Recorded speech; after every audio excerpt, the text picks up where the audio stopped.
हरे कृष्ण। आप सभी भक्तजनों का स्वागत है आज के सत्र में।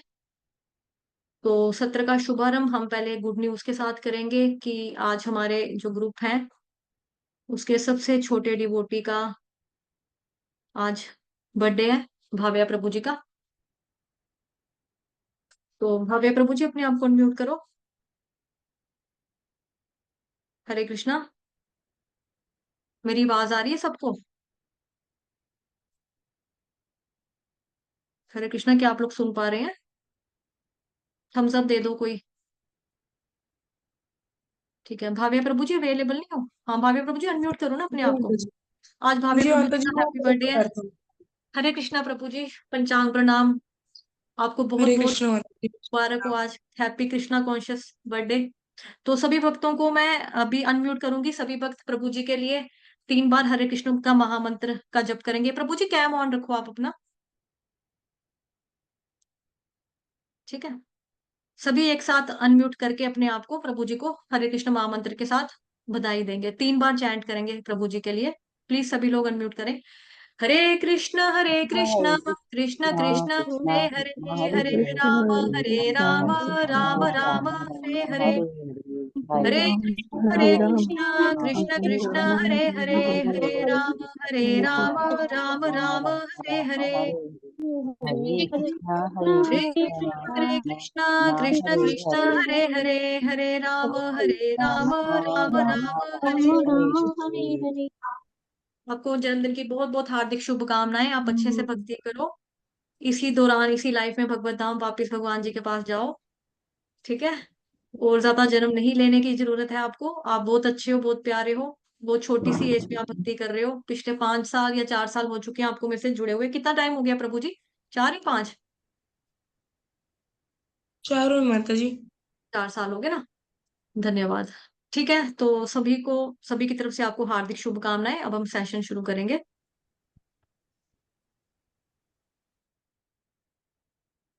तो प्रभुपाद जी की कोट से करेंगे अभी शुरू आज का सेशन। तो आज है 28 अगस्त। स्क्रीन पे आपके सामने आज का कोट है। सदैव श्री कृष्ण के चरण कमलों का स्मरण करो और आप देखोगे कि श्री कृष्ण द्वारा दिए गए कार्यों को करने में कोई बाधा नहीं आएगी। जगत गुरु श्रील प्रभुपाद की जय। तो हमें कृष्ण भगवान जी को हमेशा याद रखना है। उनके चरण कमलों को हमेशा हमें याद रखना चाहिए। और जब हम कृष्ण भगवान जी के चरणों का आश्रय लेंगे, सरेंडर करेंगे, तो हम कोई भी काम करेंगे, कोई भी सर्विस के लिए जाएंगे, किसी भी सर्विस के लिए जाएंगे, उसमें कोई भी बाधा नहीं आएगी, कोई रुकावट नहीं आएगी किसी भी प्रकार की। जगत गुरु श्रील प्रभुपाद की जय। भावे प्रभु जी अनु ये पढ़ो तात्पर्य और श्लोक। हरे कृष्णा। भावे प्रभु जी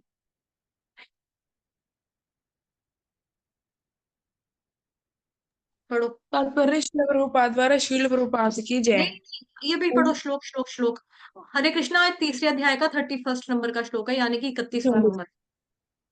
ये मे मतमिदं नित्यम् अनुतिष्ठन्ति मानवः श्रद्धावन्तो न सूयन्तो मुच्यन्ते तेऽपि कर्मभिः।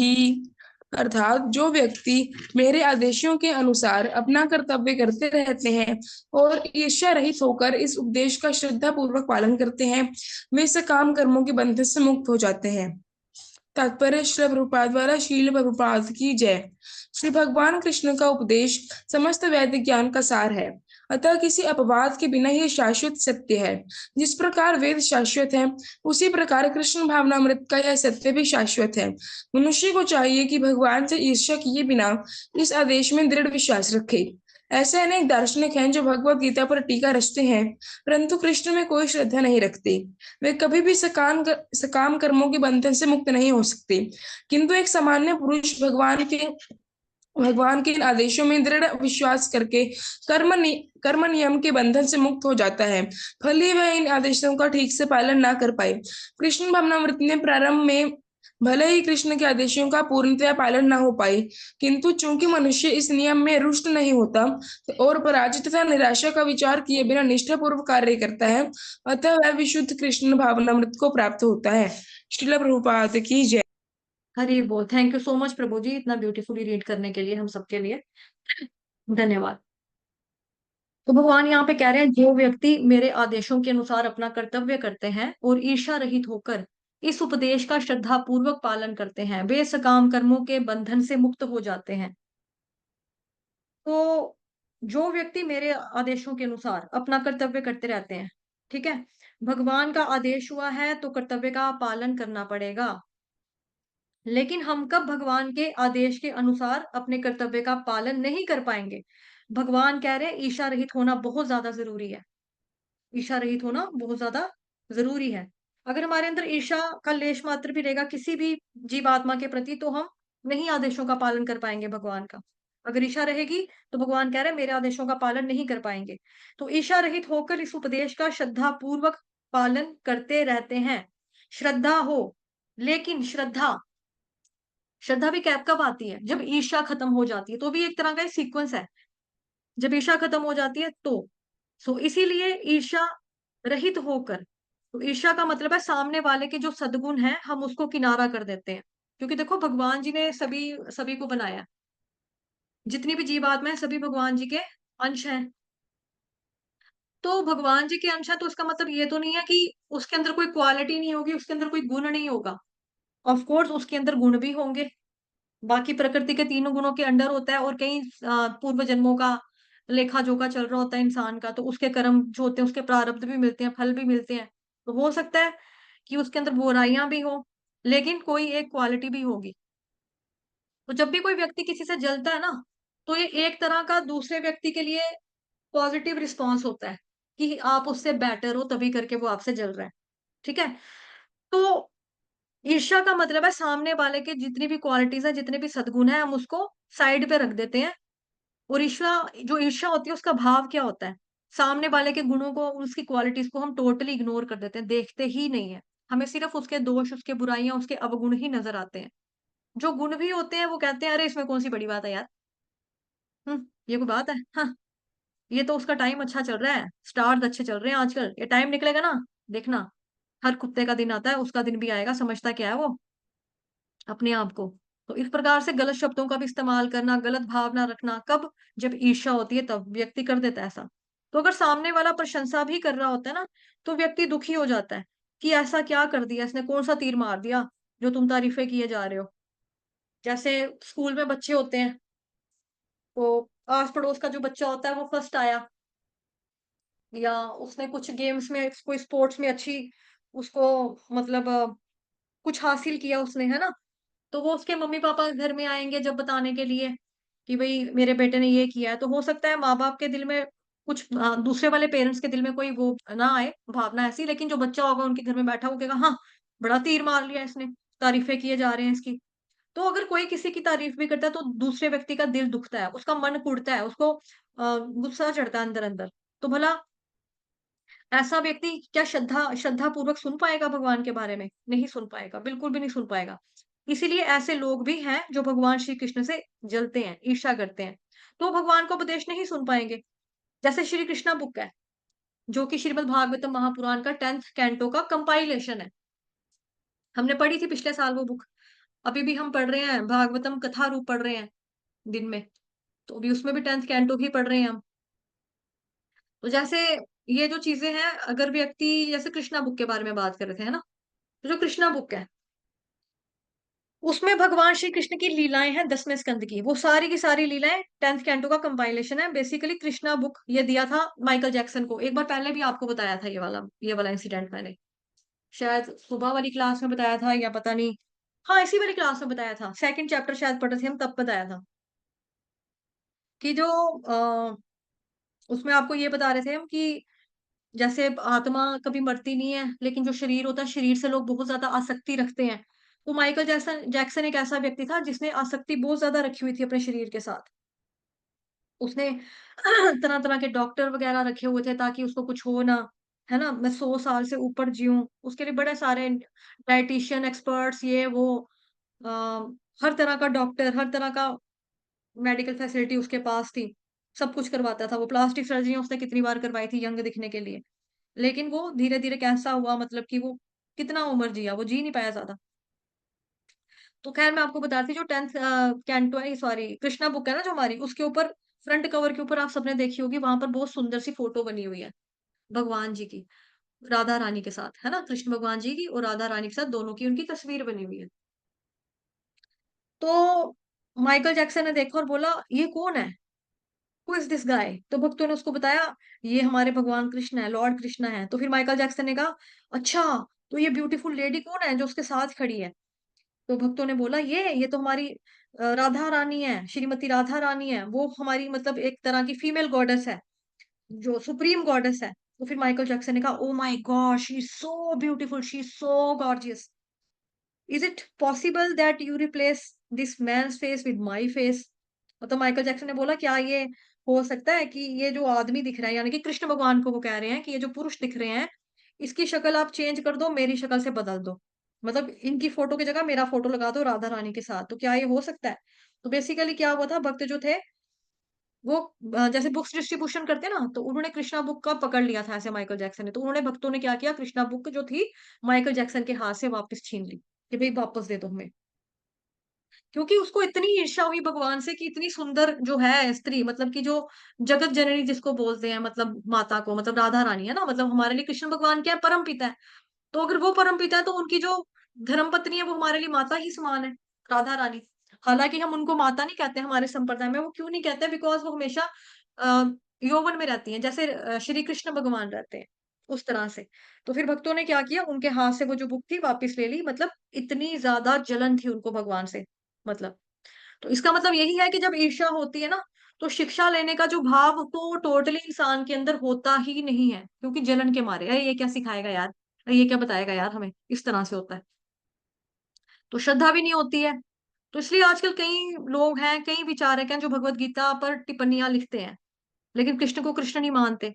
जैसे आ, आजकल श्रीमद् भगवत गीता सीखो, उसकी बहुत ज्यादा एडवर्टीजमेंट चल रही है उसके द्वारा, आचार्य प्रशांत जो है ना, उनके द्वारा बहुत ज्यादा एड लगातार इसकी आ रही है। इंटरनेट पे गूगल गूगल खोलो तो उधर ऐड आ जाती है, फेसबुक चलाओ तो उधर ऐड आ जाती है कि फ्री में सीखिए भगवत गीता आचार्य प्रशांत से, एक एक श्लोक का मतलब सीखिए। लेकिन आचार्य प्रशांत जो है वो भगवान कृष्ण को तो भगवान मानते ही नहीं है, कृष्ण को भगवान मानते नहीं। वो क्या कहते हैं, यशोदा ने कृष्ण की मुंह में ब्रह्मांड दिखाई दिया उसको, लेकिन वो उसकी आंखों का दोष था। ये तो माँ की भावना होती है कि माँ को, हर बच्चे को, हर माँ को अपने बच्चे के अंदर भगवान नजर आते हैं, तो ये मनुष्य की आंखों का दोष होता है।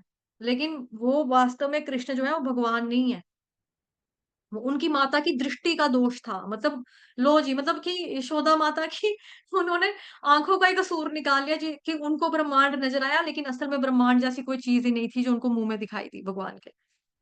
तो इस तरह से कई लोग होते हैं, कई जो दार्शनिक भी नहीं कह सकते हैं इनको, बुक पब्लिशर कह लो, कि मतलब बुक जो होते हैं वो छपवाते हैं, अपने ऑथर कह लो, लेकिन उनको भगवान के बारे में ज्ञान नहीं है, ऑथर कह सकते हो आप किसी किताब के। वो भगवत गीता पर बहुत सारे लोग टिप्पणियां लिख रहे हैं, लेकिन कृष्ण को भगवान नहीं मानते हैं, कृष्ण को कृष्ण नहीं मानते हैं।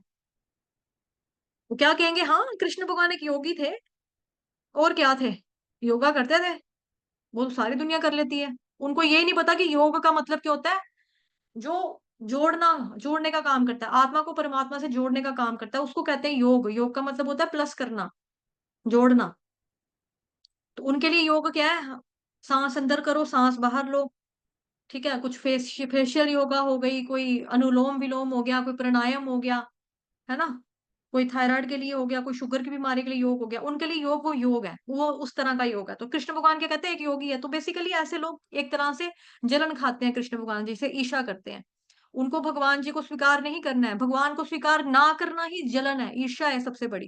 कई लोग कहते हैं हम कहाँ भगवान से जलते हैं, कई लोग कहेंगे कि चलो हम भगवान को भगवान तो मानते हैं, लेकिन हम भगवान से कहाँ जलते, हम तो नहीं जलते। लेकिन अगर जो भगवान जी ने शास्त्रों में जो चीज बता दी है, जो भी भगवान जी के दिव्य उपदेश है, आप उसका पालन ना करो, यार हम नहीं मानते ये चीज, मैं नहीं मानती, ठीक है। जैसे कई लोग हैं, उनको मैंने माला दी, वो चैंटिंग कर रहे हैं, ठीक है, लेकिन जब उनको बोला कि लहसुन प्याज मीट अंडा जो है ये इस तरह की चीजें नहीं खानी है। अब मैं नहीं मानती कि लहसुन प्याज से पाप लगता है, मैं नहीं मानती लहसुन प्याज जो है ठीक है, भगवानों को भोग नहीं लगता होगा, लेकिन ये भगवान ने बनाए, इंसानों के खाने के लिए बनाए हैं। अब वो बेसिकली ऐसा क्यों खा कहते हैं, क्योंकि उनको नॉन वेज के बिना नहीं रहना होता ना। अपनी जीवा के स्वाद के लिए वो लोग ऐसे बोल देते हैं कि भाई हम नहीं मानेंगे। तो हम नहीं मानेंगे दैट मीन्स मतलब आप भगवान जी के उपदेशों को नहीं मान रहे हो, भले ही आप हरे कृष्ण महामंत्र की माला कर रहे हो, लेकिन आप ये इस पर्टिकुलर रूल के लिए कह रहे हो कि हम ये नहीं मानेंगे। ये भी आपकी जलन है भगवान जी के प्रति, कि भगवान जी के उपदेशों का पालन नहीं करना, उनका कहना नहीं मानना, जो ग्रंथों में लिखा है उसको नकारना, उसको गलत साबित करना, ये भी जलन है। तो लोग कहते हैं हाँ वो तो एक योगी थे बस। तो नो डाउट कि भगवान कृष्ण योगी नहीं है, योगेश्वर है, बेसिकली योगी नहीं है, खाली योगेश्वर है। यानी कि योगियों के ईश्वर है। तो योगियों के ईश्वर क्या, जैसे हमने पढ़ा ना, कुछ लोग भगवान जी का ध्यान लगाते हैं, अष्टांग योग। तो जो अष्टांग योगी होते हैं वो भी तो भगवान जी का ही ध्यान लगा रहे हैं ना, उनको बोला जाएगा योगी। और भगवान जी को बोला जाता है योगेश्वर, यानी कि योगियों के ईश्वर, योगियों के भगवान। तो आगे श्लोक में भी आएगा जहां पे संजय बोलेंगे यत्र योगेश्वर कृष्णो यत्र पार्थो धनुर्धरः। भगवत गीता 18वें अध्याय का 78 नंबर का श्लोक है ये। तो योगेश्वर है भगवान श्री कृष्ण, यानी कि योगियों के ईश्वर हैं, योगियों को कंट्रोल करने वाले हैं।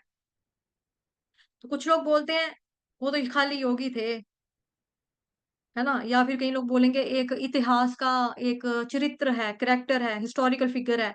कोई बोलेगा हाँ वो एक अच्छे कूटनीतिज्ञ थे, वो अच्छे राजनीतिज्ञ थे, पॉलिटिशियन थे, एक अच्छे, बहुत सारे खेल खेले उन्होंने, महाभारत में भी खेले उन्होंने, एक अच्छे राजा थे, एक अच्छे राजनीतिज्ञ थे, इस तरह से कहेंगे। और एक अच्छे आदर्शग्रस्त भी थे, इतनी सारी पत्नियों को संतुष्ट रखा उन्होंने, तो एक अच्छे आदर्शग्रस्त भी थे भगवान।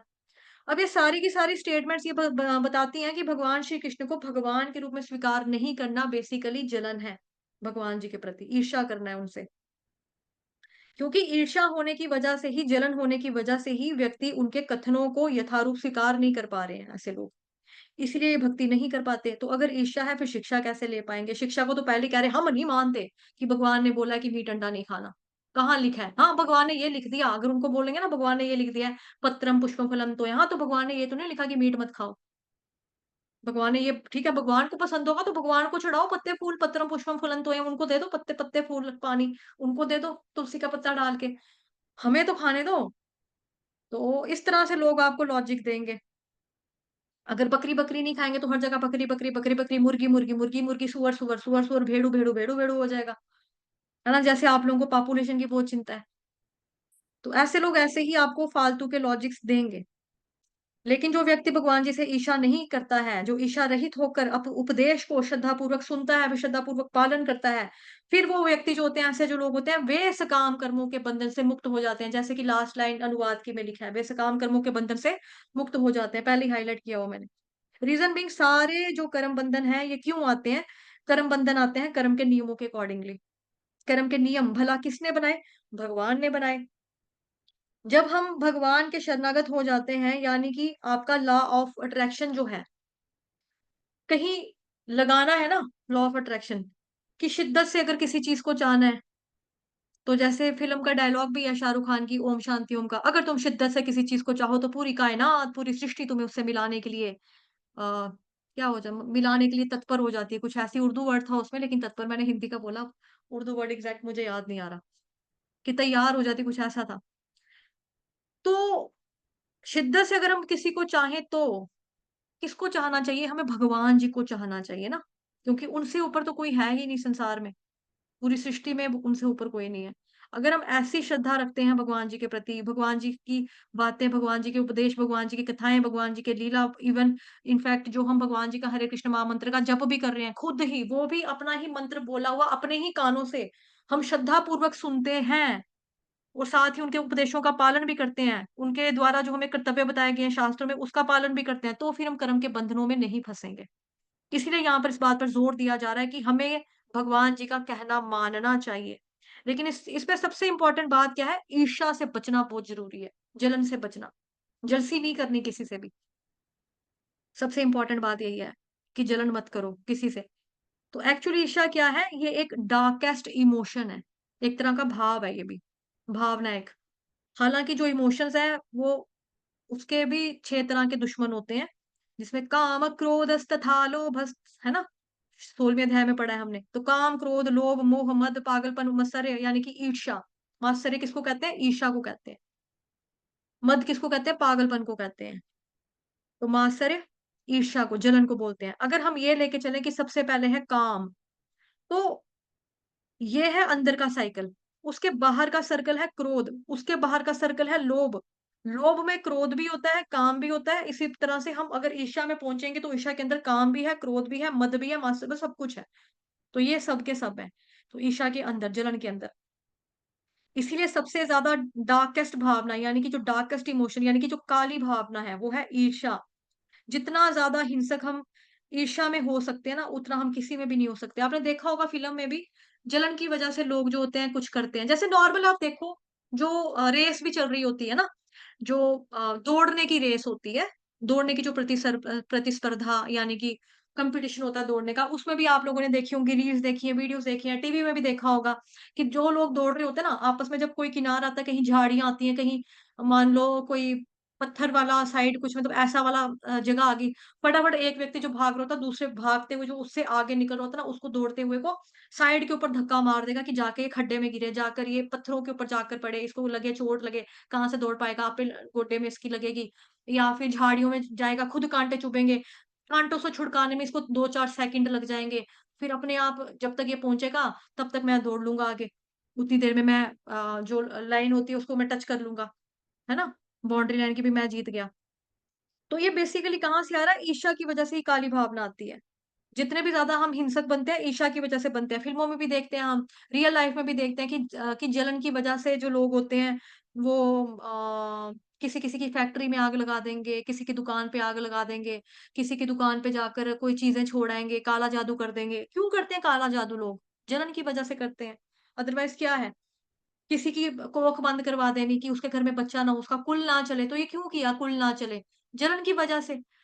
प्रॉपर्टी जो है, प्रॉपर्टी के ऊपर हम कब्जा कर लें, जो शरीक होते हैं, चाचे ताए के बच्चे, वो दूसरे का बच्चा नहीं होने देते। क्यों नहीं होने देते? जलन की वजह से, है ना। किसी का एक्सीडेंट करवाते हैं, किसी की मृत्यु तक करवा देते हैं। किसकी वजह से करवाते हैं? जलन की वजह से करवाते हैं। तो इस तरह की चीजें होती हैं। तो जितनी भी ज्यादा जो ये हिंसात्मक एक्टिविटीज होती हैं वो जलन में होती हैं। हम ईर्ष्या में हो सकते हैं, उतना किसी में भी नहीं हो सकते हैं, और किसी भी एक्टिविटी में नहीं हो सकते। लेकिन मतलब अगर कोई कामुक हुआ ना, तो वायलेंस कर लेगा, 1-2 बार, 1 बार 2 बार कर लेगा। लेकिन ईर्ष्या में व्यक्ति जान ही ले लेता है, किसी की टोटली खत्म कर देता है। हृदय में जब ईर्ष्या होने लगेगी तो ऐसा व्यक्ति सुखी नहीं रह सकता। लेकिन ईर्ष्या का इलाज क्या है? प्रशंसा, गुणगान। जितना ज्यादा हम गुणगान करेंगे, प्रशंसा करेंगे, अल्टीमेटली भगवान की हम शरण में जाएंगे, उतना ज्यादा हम ईर्ष्या से बच पाएंगे। तो हमारे कांटेक्ट में एक लड़की थी, मतलब जैसा कि आपको मालूम है कि मैं जम्मू कश्मीर की रहने वाली हूँ, तो यहाँ पर मुस्लिम्स भी होते हैं, तो उनमें निकाह होता है। तो एक लड़की थी, मतलब हमारे कॉलेज की, उस लड़की का निकाह हुआ हुआ था एक आदमी के साथ, लड़के के साथ, और वो लड़का भी उसको बहुत प्यार करता था, लड़की भी उसको बहुत प्यार करती थी। और आपको मालूम है जैसे कि इनमें अपने रिश्तेदारों में शादी होती है, यानी कि मामे और बुआ के बच्चों में शादी होती है। तो वो जो लड़की हमारे स्कूल मतलब कॉलेज में पढ़ती थी ना, वो लड़की उस लड़के को भी बहुत प्यार करती थी। लड़का भी बहुत अच्छा था, उससे भी सिंसियरली ट्रूली लव करता था। तो माँ बाप में रिश्तेदारी भी थी, उन्होंने उसका शादी करा दी थी, निकाह करा दिया था, लेकिन रुखसती नहीं करवाई थी। रुखसती बोलते हैं विदाई को, मतलब जैसे हमारे में डोली जाती है ना, तो उनमें शादी पहले, मतलब इनमें कल्चर होता है कि शादी आप करवा सकते हो, बाद में जो विदाई होती है वो चाहे आप बाद में धीरे धीरे जब मर्जी आप करवा लो। मतलब कि जैसे मान लो कि स्टूडेंट में लड़की ने शादी करी है, लड़का भी स्टूडेंट है, शादी कर ली है, तो माँ बाप कहते हैं चलो जब ये सेटल होगा तो 2 साल 1 साल के बाद हम इसकी रुखसती यानी कि विदाई करवा लेंगे। तो ऐसे ही उनके साथ हुआ कि रुखसती उसकी होनी थी बेचारी, अभी हमारी क्लास की लड़की की, उन माता जी की। तो क्या हुआ कि उसकी जो सगी बहन थी ना, अब सगी बहन को भी अपना जीजा ही पसंद था, वो भी अंदर ही अंदर बचपन में उससे ट्रूली लव करती थी लड़की। लेकिन जो वो वाली लड़की थी यानी कि उसकी जो छोटी बहन थी ना, वो लड़की जो हमारी क्लास की लड़की थी उसकी तरह नहीं थी, क्योंकि हमारी क्लास की लड़की जो थी ना वो अच्छी थी, कैरेक्टर वाइज भी बेचारी बहुत अच्छी थी, घर के सारे काम काज जानती थी, उसके अंदर इमोशंस भी थे, फीलिंग्स भी थी, फैमिली प्रायोरिटी को थी, मतलब उसके लिए मतलब सारा काम शाम घर का करना, मम्मा का ख्याल रखना, पापा का ख्याल रखना, छोटी बहन जो थी उसको स्कूल के लिए उठाना वगैरह, मतलब एक आधी साल ही छोटी थी वो लड़की भी उससे, उसकी सगी बहन। उसको उठाना मतलब पूरा उसका काम करना। लेकिन उस लड़की को इतनी ज्यादा जलन थी ना उसकी छोटी बहन को, उससे इतनी ज्यादा जलन थी कि उसने क्या किया उस लड़की के साथ कि अपना एक फ्रेंड था उसका, उसका फ्रेंड जो था वो कहता था उसको कि भी मैं तेरे को बहुत लाइक करता हूँ। तो उसने बोला अगर तू मेरे से इतना ही ज्यादा प्यार करता है, इतना ही मुझे लाइक करता है ना, तो तुझे मेरा एक काम करना होगा। उसने बोला हाँ ठीक है, क्या काम करना होगा। तो मेन इन बिटवीन क्या हुआ कि वो जो हमारी क्लास की लड़की थी उसके लिए जो उसकी बुआ सास थी ना, वो वापस आई उनके घर में कि भाई हम फलानी डेट के ऊपर रुखसती करवाएंगे। रुखसती मतलब विदाई करवाएंगे, आपकी लड़की अब हमारे घर पे हम ले आएंगे अपनी बहू बनाकर, अब आ जाएगी ऑफिशियली। उसकी मतलब रुखसती यानी कि विदाई होनी थी लड़की की। रिश्तेदार आए हुए थे, तो उस लड़की ने उस लड़के को क्या बोला, ऐसा षड्यंत्र रचाया कि आप ना आकर बोलना कि मैं इसका बॉयफ्रेंड हूँ और मैं इससे प्यार करता हूँ, ये भी मेरे को प्यार करती है। उसने आकर पब्लिकली मतलब कि सबके सामने ऐसे आकर बोल दिया कि भाई ये जो लड़की है ना, मैं इसको ये मेरी गर्लफ्रेंड है, मैं इसको प्यार करता हूँ, ये भी मेरे को प्यार करती है और हमारे बीच में फिजिकली भी बहुत कुछ होता है और ये मेरे बच्चे की माँ भी बनने वाली। इतना तक उसके ऊपर इल्जाम लगा दिया। अब वहां पे जो उसकी बुआ सास थी ना, उसने 1 मिनट नहीं लगाया उसके ऊपर। तो लड़के ने उसको 3 तलाक दे दी। तलाक तलाक तलाक, मैं तुम्हें तलाक देता हूँ, मैं तुम्हें तलाक देता हूँ, मैं तुम्हें तलाक देता हूँ, इस तरह से 3 लफ्ज उसके मुंह के ऊपर मारे। लड़की बेचारी रोती रही, हमारी क्लास की लड़की रोती रही कि भाई मैंने कुछ नहीं किया, मैंने कुछ नहीं किया, मेरी गलती नहीं है, मैं इस लड़के को जानती तक नहीं हूँ, आप मेरे ऊपर बिलीव करो, मेरे ऊपर रहम खाओ, मैंने कुछ नहीं किया, मैंने कुछ नहीं किया। वो बेचारी इतना रोई इतना बोली। लेकिन वो जो लड़की थी मतलब वो जो शादी जो दुल्हा वाली पार्टी थी, वो फिर वापस चले जाते हैं। तो फिर ये लड़की ने खेल रचाया। तो ये क्यों किया उसने अपनी ही खुद की सगी बहन के साथ? बिकॉज जलन। जलन की वजह से जो होते हैं अपने सगे रिश्तेदार भी इस तरह की हरकतें कर देते हैं, जस्ट बिकॉज ऑफ जलन। तो हमें जलन से बचना है, ईर्ष्या से बचना है, हमें किसी भी व्यक्ति के प्रति ईर्ष्या नहीं रखनी है। और कृष्ण भगवान के प्रति तो टोटली नहीं होनी चाहिए। कृष्ण भगवान के प्रति ईर्ष्या कैसे होती है? सबसे पहली ईर्ष्या होती है भगवान को भगवान ना मानना। दूसरी ईर्ष्या होती है भगवान जी का कहना ना मानना। ठीक है, ये। तो आज के लिए इतना ही। वाञ्छाकल्पतरुभ्यश्च कृपा सिन्धुभयेव च पतितनां पावनेभ्यो वैष्णवेभ्यो नमो नमः। अनंत कोटि वैष्णव वृंद की जय। जगत गुरु श्री रघुपाद की जय। श्री कृष्ण चंद्र भगवान की जय। ग्रंथराज श्रीमद् भागवतम महापुराण की जय। श्रीमद् भगवद गीता यथारूप की जय। आप सभी भक्तों की जय। हरे कृष्ण। Thank you. शाम को मिलेंगे 1 बजे वाली क्लास में। उसके बाद शाम को 4 बजे मिलेंगे। हरे कृष्ण।